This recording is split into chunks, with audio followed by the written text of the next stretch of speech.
বাংলাদেশের বিনোদন জগতে এখন হট টপিক অভিনেত্রী মেহজাবিন চৌধুরীর ফেসবুক পোস্ট।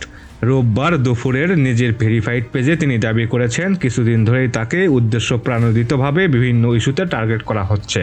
মেহজাবিন জানান, এর আগেও একটি মিথ্যা মামলায় তাকে হয়রানির শিকার হতে হয়েছিল।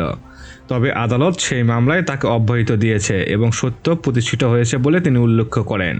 ঠিক যখন তিনি আবার নতুন করে কাজে মনোযোগ দিচ্ছেন, তখনই নাকি আবার শুরু হয়েছে মানহানির চেষ্টা। সবচেয়ে উদ্বেগের বিষয় হিসেবে তিনি তুলে ধরেছেন এআই প্রযুক্তি। তার ভাষায় কৃত্রিম বুদ্ধিমত্তা দিয়ে তৈরি ভুয়া ছবি ও ভিডিও এখন শিল্পীদের জন্য বড় বিতর্ককর পরিস্থিতি তৈরি করেছে। শুধু তিনি নন, অনেক শিল্পীকেই এর মুখোমুখি হতে হচ্ছে।